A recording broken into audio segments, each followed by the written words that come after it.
My name is Russ Cirincione. This video is not for the establishment. I'm a progressive Democrat running for Congress. As a working class American, I waited tables to put myself through college. Now I'm a public servant.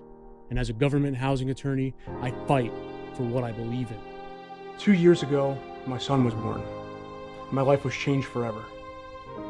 I promised him that I would do whatever it takes to build a better future. But our future is at stake. By 2035, New Jersey homes will be underwater. We'll lose billions in property value. Heat waves, drought, mass extinctions, tornadoes. The climate crisis is here. The way forward is to invest in our future. We can create millions of high-paying jobs to usher in a modern age of renewable technology, rebuild our infrastructure, and create the greatest middle class America has ever seen with the Green New Deal. I believe Americans should have the right to breathe clean air, drink pure water, and to enjoy a healthy environment. Most Americans live paycheck to paycheck. We work longer hours, but our wages stay the same. The cost of healthcare keeps rising, but covers less. Millions of people have no health insurance, and every year, people die because they can't afford it. That's why I support Medicare for all, because it will save money and save lives. Running for Congress wasn't in my plan, but when our representatives said no to the Green New Deal and no to Medicare for all, that's when I knew now is the time to fight. Politicians that take big money from oil and gas lobbyists will never solve the climate crisis. Politicians that take big money from health insurance and pharma lobbies will never give us Medicare for all. We win when we elect people that reject big money. That's why I've pledged to take no fossil fuel, corporate PAC, or lobbyist money, to stay true to working class Americans. We must eliminate corruption in politics. And we won't stop there. We can have opportunity for all with free public college and student loan debt cancellation. And we can have a federal jobs guarantee with a living wage. We can invest in our families with universal childcare and paid family leave. New Jersey deserves a leader who puts our working class families first. My name is Russ Cirincione, and I'm fighting for justice. Together, we will create an America that works for all of us. Hello everyone, I'm here with Russ Cirincione running in New Jersey's 6th Congressional District against Frank Pallone, an infamous corporate Democrat who is known as the enforcer for Nancy Pelosi, and he's here to tell us why Frank Pallone's got to go and why he would actually be a voice of change in the Democratic Party. Russ, thank you so much for coming on the program. It's my pleasure, Mike. Thanks for having me. I love your show, so this is really surreal for me being here. That's awesome. Thank you so much. That means so much. Well, look, I've been following your campaign for a while, and I am thoroughly impressed. You pretty much check all of the boxes. You say Medicare for all, but you specify single-payer Medicare for all. No type of, compromise, Medicare choice, Medicare for all who want it. It's Medicare for all single-payer. You're talking about the Green New Deal, student loan debt cancellation, and you are someone who you've kind of been in the trenches fighting for quite some time. You're a government housing attorney, so you're fighting against basically landlords who are taking advantage of tenants, and now you're running for Congress. So what made you want to run? Well, a lot of things, but most importantly, in February when the Green New Deal was announced as the House resolution, for most of our generation, we're very concerned with the climate crisis, and the Green New Deal really gives us hope. We can clean up our environment and transition to renewable energy because that's what we have to do based on the UN reports. And as soon as it came out, my representative said things like, it's not politically possible. It's not technologically possible. And in my mind, that is the most absurd statement I've ever heard because we have the technology and also we have the research and development in works that we could fully go 100% renewable by 2030. We could do it as soon as possible. And when he said that, it just became very frustrating for me because I have a 2-year-old son, and my son's future is shaped by how we deal with the climate crisis today. His life in 10 years is directly related by what we do today. If we can't end the fossil fuel age and switch and clean up our environment, I just don't want him to be faced with dystopia. So at the time, Frank Pallone said no to the Green New Deal. He became one of the biggest threats to my family. And then the final nail in the coffin, really, in June, a fossil fuel company tried to put a pipeline through our township in New Jersey, in Old Bridge, a fracked gas, natural gas pipeline that would cut through Jersey, provide no economic benefit, and go to the Raritan Bay, disrupt the wildlife. They tried to put it within a few miles of my house, and that was the final straw. The fossil fuel company came after my family, came after my son's, the air that my son breathes, threatened him with asthma, threatened him with lung conditions. And at that very moment, I decided that there's nothing that can stop me from doing everything I can to switch to renewable energy, to fight for the Green New Deal, to fight for my son's future. And that's really the main reason I'm in this, because my son's everything to me, and my wife, Also, I'm really upset with how corrupt politics is. How the big money dominates everything in our elections. The billionaires really influence our elections so much that we've become an oligarchy, right? Where our Congress only responds to the donors, and popular opinion has very little effect on what actually gets done in Congress. So that's really upsetting to me because, as you mentioned, I'm a government attorney, so I fight for housing justice. We have ethical rules of loyalty to the state agency that we work for. I want to bring these ethical rules of loyalty to the people in New Jersey's 6th District and in our entire Congress. So that's what I'll be fighting for as well, anti-corruption provisions. And we'll be calling out every single politician that does take money from the billionaires and the corporate PACs and the lobbyists. So we take no corporate cash because we can only control what I do right now. And in the future, hopefully we'll see a corruption-free government. Yeah, well, thankfully, candidates like you're really trying to set a new standard for the way that you run campaigns. And even if you disadvantage yourself in a sense by not taking that corporate PAC money, you really demonstrate to people that you're going to remain principled. You're not going to sell out. You're not going to accept money from fossil fuel industries that have a financial interest in ruining the planet, ruining, your own hometown. So I think it's really important. And one thing that I noticed about you is you really do put this strong emphasis on getting money out of politics, which is something that we need to talk more about. I mean, we're always focused on the issues, but the root cause to pretty much everything, like all the issues, is the commodification of the electoral process, like money in politics. It's making every other issue that much more difficult to have some type of political solution because everyone takes money from the industry, so they're too afraid to stand up to that industry. And even if you're not necessarily corrupted by an industry in Congress, you know that they can oppose you by bankrolling a future opponent. So nobody's brave enough to really stand up. So it's really important that candidates such as yourself run for Congress, and that's what you're doing. So I wanted you to talk a little bit about your experience fighting for tenant rights, because you shared a couple of really interesting anecdotes on your website about what you went through and who you represented. And I found it absolutely not just fascinating, but really wild, because it just really goes to show you how important tenant rights are and why we really need to be talking, I think, more clearly about housing for all. So can you share a couple of personal stories? So I spent a lot of time. I spent a lot of time in housing court, and when tenants' homes are on the line, it's just a psychologically damaging thing to tenants. And I've seen a lot of tenants being frustrated, and usually when somebody has a problem with their housing, it's because of some other economic problem, right? So they lose their jobs sometimes, and then they can't pay rent. So I don't see how. I want to see more housing justice in our entire country. I want to see broader tenants protections for even especially people in the Midwest that have very few tenant protections.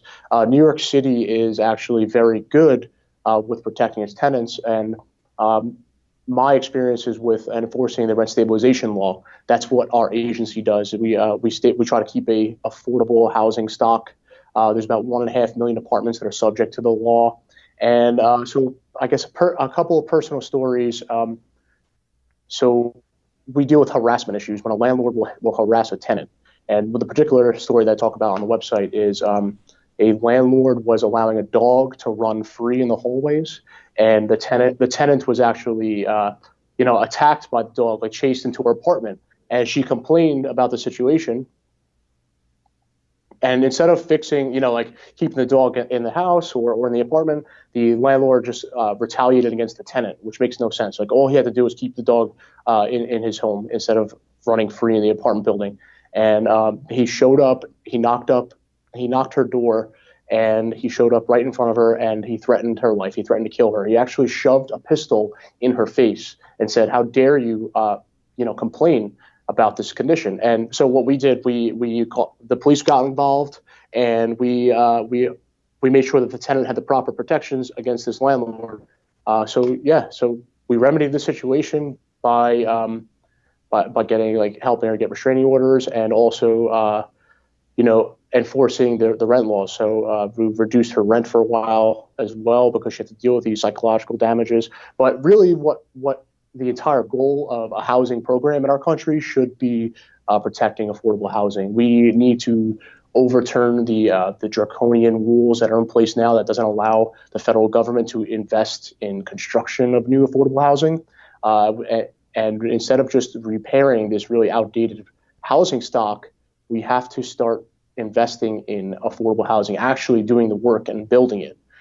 So that's what's central to my platform as well. If we want to end homelessness, we really can, and we can do it by building affordable housing for everybody. I'm really glad that you shared that, because you, I think, better than most people, know about that power imbalance between landlords and tenants.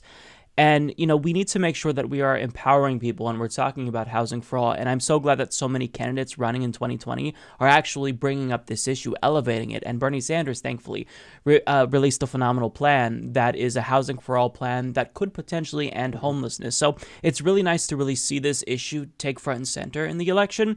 And it's so important. But I mean, it's not the only issue that you're running on. You have a pretty robust platform. And what's really remarkable to me is that so many candidates running for Congress, their platforms are more comprehensive than most presidential candidates, which is mind-blowing. But it kind of just goes to show that, you guys running for Congress, you care more about policy than most politicians who are just career-minded, who want to advance their own careers. So talk about some of the other things that are at the top of your list in terms of what you think you'd be able to accomplish, or what you'd fight for in that first year in the event you're elected. So we went over Medicare for all, single payer. In New Jersey, we pay the fifth highest in the country for our health insurance. It'll save the average New Jerseyan around $3,000 a year. The Green New Deal is the top part of our platform because we have to beat the climate crisis. Like, we have enemies at our doorsteps trying to invade and destroy our homes. And the anti-corruption provisions, an American Anti-Corruption Act, which could be passed through Congress and actually end the stranglehold of lobbyists. I want to end hunger. We can end hunger by feeding people. I want to create thousands of indoor hydroponic or aquaponic vertical farms that will produce organic food. We have to really rethink our food bill, our farm bill. And for New Jersey in particular, it's about $1 billion a year industry. We're the top producers of different fruits and vegetables here. We have almost 1 million acres of farmland. And so to me, what we really have to do is invest in sustainable organic farming. Our current food bill actually subsidizes corn and cotton. And I don't know when the last time anybody ate cotton was, but it does not belong in a food bill.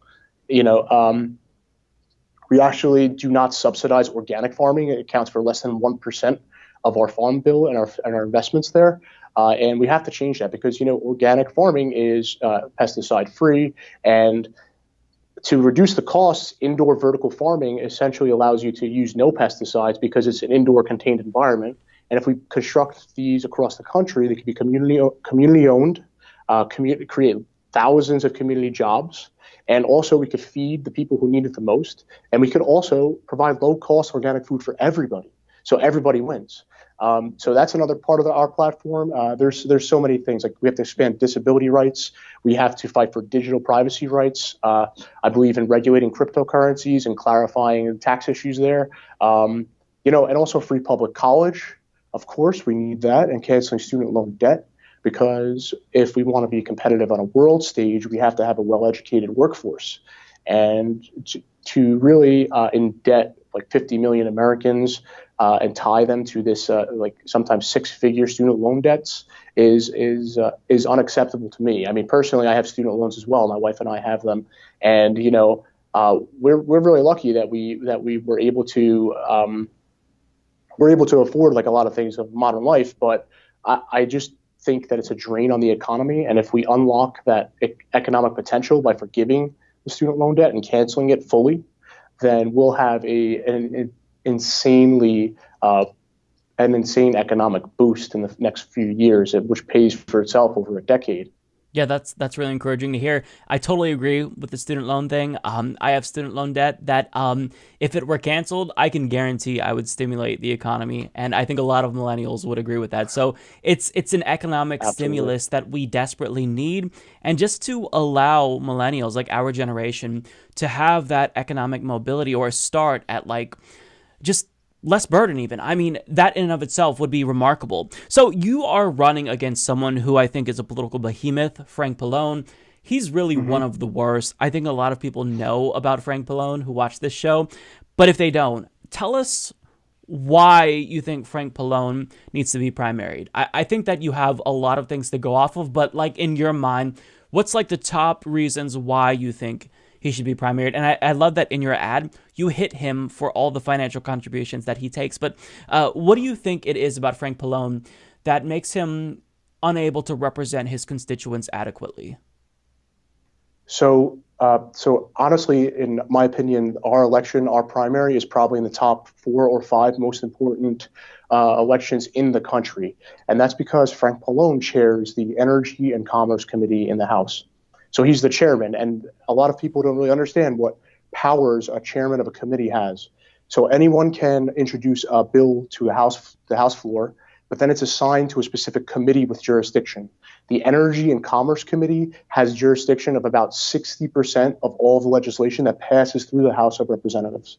So bills like Medicare for All and the Green New Deal, they both wind up in his committee, and he has been actively blocking those bills. He had a hearing on health insurance in June and did not even bring the Medicare for All bill, HR 1384, the Jayapal proposal. He did not even bring that to the hearing. He did not bring it to the committee, and it's essentially going to be stopped there forever. He took $1 million from the pharmaceutical industry and the health insurance lobbies last cycle alone, and they're still funding his elections. He will never, ever pass Medicare for All, and he will be the person in power that can effectively stop it. Even if we have Bernie Sanders in the White House, he can stop Medicare for All through his committee. He could stop the Green New Deal from his committee as well. He has actually, I think he might have the sole jurisdiction over the Green New Deal bill if we propose one. And he actually has proposed his own essentially do nothing plan, 100% carbon neutral by 2050, which we know will be about 20 years too late. And it will allow for natural gas investments to continue for the next 30 years. And that's not something that our planet can take. That's not something that we can compromise on. We have to end the investments in fossil fuels. And he's taken $1 million over the course of his career from the fossil fuel industry. So fundamentally, because he takes this money and because of his position, he will never, ever give any votes for the progressive ideals that we want to fight for. And replacing him on the Energy and Commerce Committee would be hugely instrumental to passing a progressive platform in 2020 and beyond. And I honestly believe anyone who takes fossil fuel money deserves a primary challenge, because they will not regulate the fossil fuel companies the way that we need to in the next few years. And if we really care about these progressive ideals, which we really do, we have to replace the corporate Democrats that will propose middle of the ground, do nothing, half-ass solutions. And so that's really important to our district as well. We have many miles, like 30 miles of coastline in our district, and the climate crisis is going to destroy our homes. We literally have houses a few feet from the Atlantic Ocean. We have houses a few feet from bay areas. So rising sea levels is very concerning for the people here. And in his recent town hall, almost every single person asked him one of two questions: will you support Medicare for all, or will you support the Green New Deal?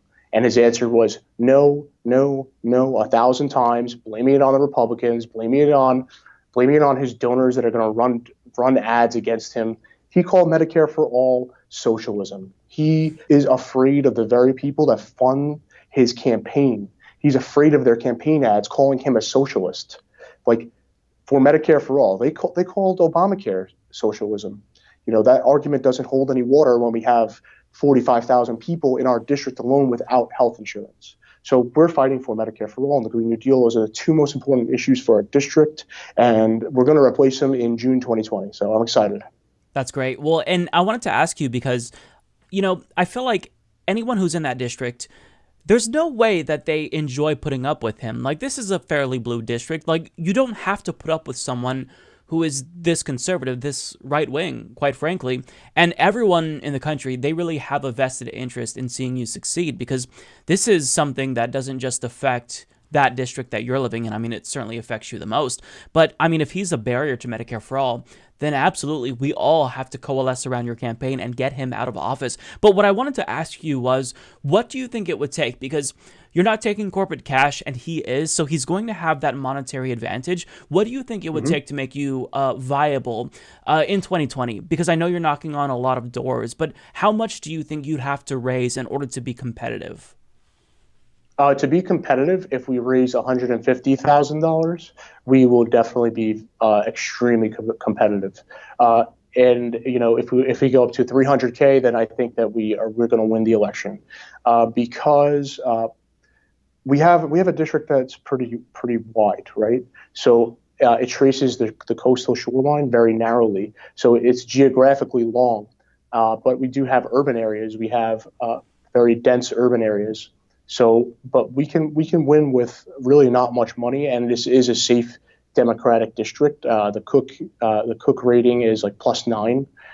So there's really no reason for our representative to be taking this corporate cash, especially because he wins against the Republicans every single year in like almost in five figures or six figures ahead in votes. So yeah, basically, we don't need that much money, but we definitely need a little bit. We have campaign staff, volunteers right now, a few paid. I'm part-time at my job to dedicate to at least 4 days a week plus every weeknight to our campaign. So we're hitting the ground running, though, starting in right after this November 5th election, which is just a few days away.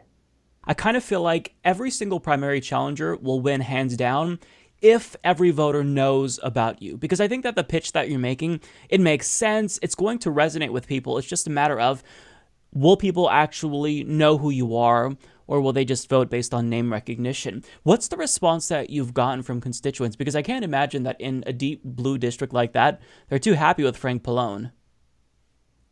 No, so they're not. Every single person that I speak to are very excited about the Green New Deal, how it's a jobs program, how it's going to save our planet. And also Medicare for all makes a lot of sense to most people who have dealt with health issues. So people are very responsive here. I think our district polls extremely well with all of our progressive ideas. And I mean, this district deserves to be represented by somebody with bold policy platforms that will stand up to the billionaire class, and that's what I'm fighting for. We have to stand up to those in power and demand equality and justice for everybody in our district. There's so many people that work on the minimum wage here, almost 100,000 people, and that's why I believe in a loving wage, raising the minimum wage to $20 an hour plus indexed to inflation, because if we want to stimulate the economy, that's the best way to do it. Which is really interesting. I think just yesterday there's been a study on the New York City minimum wage increase to $15 an hour in the restaurant industry, and they've found that it's actually increased employment and increased restaurant spending. So it's a boom on the economy if we raise the minimum wage. Our minimum wage in New Jersey is going to up to $15 an hour in 2024. But I think that I don't even think that's enough for that time period. And why are we waiting until 2024, which should just be happening now? So yeah, all of our issues are very popular. But challenging incumbent, the establishment people know him very well. But I still have conversations with them, and a lot of people that are even elected officials have shown respect. They're basically like, yeah, they respect what we're doing because we deserve a primary, we deserve options. This is a democracy, and the more options, the better. And so people everywhere have been responding well to our campaign. So. That's really encouraging to hear. Let me ask you this, because if you're elected, we already know that you will be one of the main targets of Donald Trump of Fox News. You'll be a member of the squad, a new member of the squad, round 2. You'll be deemed, a socialist, possibly a communist by Fox News. What do you do to basically push through that noise and still fight for an agenda? And on top of that, how do you basically push back against internal forces within the Democratic Party who's going to try to get you to soften your stance on a number of issues? So the internal infighting will be very interesting, because that's what I'm really worried about. Like, I think that Democrats are going to win the presidency. I think that Democrats are going to win the Senate and the House. But I'm really afraid of just the centrist corporate Democrats being the ones with the reins of power, and it's going to be another like Obama rehash where we don't get much done, where we pretty much stall, and every single working populist platform is pretty much catapulted into non-existence. Really, I mean, we need to get the anti-corruption bill reform passed. That's a very, very big priority, and I actually intend on being very aggressive against Republicans who I want to be firing the first shots against them instead of being always on the defense. I think that's very powerful with against Donald Trump and Republicans, because we have to put them on the back foot and really make them defend their positions, because we have the popular platforms. We're calling for good jobs. We're calling for unions. We're calling for saving the planet. We're calling for healthcare for all. What are they arguing for? Healthcare for less? The right to work laws must be abolished. We have to abolish those everywhere. So I'm going to be one of the biggest anti-corruption Democrats, calling out even people in our own party who take that money, especially when they won't vote for working class reforms like a higher minimum wage. And I'm going to be bringing the fight to Republicans too, on their doorsteps. Bernie Sanders actually recently said that he's going to be holding rallies in other districts against whoever won't vote for things that we want to get done, like the Green New Deal. And I intend on doing a similar thing. I will rally in somebody else's district, working people, and make sure that they feel the public pressure. I'll also, I want to help organizing everywhere. I don't want to just. This is really about the movement. This is not about Russ. This is about our movement here. We're building this movement in New Jersey because progressives have been really scattered across the state, but we're actually really building coalitions across the board. So that's important to do in our state. We're going to start here first, and then we're going to keep bringing it nationally. And empowering other people to organize, I think, is the most important thing that we can do, because I believe in leading from behind. I believe in I don't want the spotlight. I want this to be the people's movement, and we have to empower each other and work together everywhere. I love that answer, because when I ask that question occasionally to candidates, what I really want to hear is, I'm going to fight them. I'm going to fight Republicans. I'm going to fight Democrats. I'm going to call them out, because advocating for policies, that's incredibly important in and of itself. But we need people who are going to get in there and crack skulls. So I always try to see if I can get that sense from a candidate. And the fact that you affirm that, it really makes it clear that, this isn't even a choice. If people know about you, you're winning hands down. So I want you to make your pitch, because basically this is about name recognition. If people know about you in New Jersey's 6th Congressional District, you win, I think, hands down. It's just a matter of getting the name out there, and unfortunately, a fact of reality is you need money to do that. So tell us what we can do to help you, where we can donate, and how we can get involved with your campaign, because I think that anyone who's watching this will be convinced and they're going to want to help you out. So what can we do?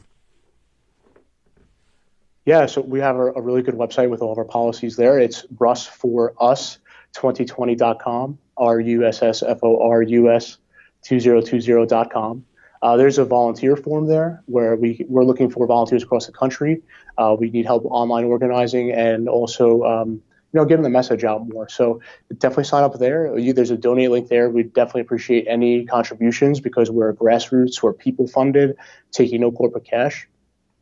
And so about me, I have the experience as a legislator as well. So we need a legislator. We also need a public advocate. And so being like a public interest attorney, fighting for the common good. I've drafted laws in New York, actually, that have passed that protect tenants from manufactured homes. So I have experience as a legislator. And we definitely need more like good guy attorneys in Congress, good guy lawyers that have the back of the people. I was a waiter for almost a decade through college and through law school, working 40 hours a week. So I've been there on the working struggle and the working class struggle. I've worked alongside, immigrants and other college students and moms and people of all types. So that's really why I have the fundamental beliefs that I have here, where we need a working class movement, we need unions, we need higher minimum wages. Our movement is about continuing the work of the people here. We're continuing the work that Bernie Sanders is doing. We're linking up with everyone. We're building power here, and we appreciate any contribution, of course.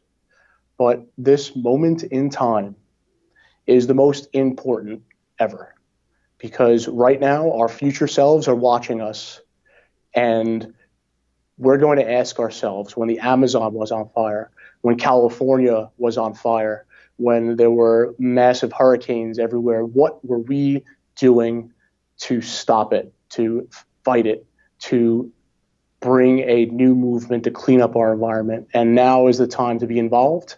It doesn't have to be very, very dedicated. If you can spare a few hours a week, every campaign locally could definitely use the help. And Mike, I thank you so much for having me here. Like I said, our campaign is super important nationally, and we need all the help we can get because we're a small team right now. We've raised about $15,000, but we're really we're only about 10% of the way where we have to be. So so we're going to win. Bernie Sanders is going to win, and the progressive movements are going to win, and it might as well be right now in the next election. Absolutely. Well, look, anyone who's watching this knows it's not even a debate. You are hands down better than Frank Pallone. And I'm confident, like with all of these people. I was telling Russ before we started that for the first time, I actually feel a little bit optimistic just because there's so many great candidates running for Congress. So like my cynical heart is starting to kind of it's starting to grow a little bit, right? Not too much, but a little bit. Just seeing everyone kind of get involved. So let's help Russ, help us. Let's get him elected. Russ Cirincione, he is someone who can actually change the country. Russ, thank you so much for coming on. You're welcome, Mike. Thank you for having me, and good night, everybody.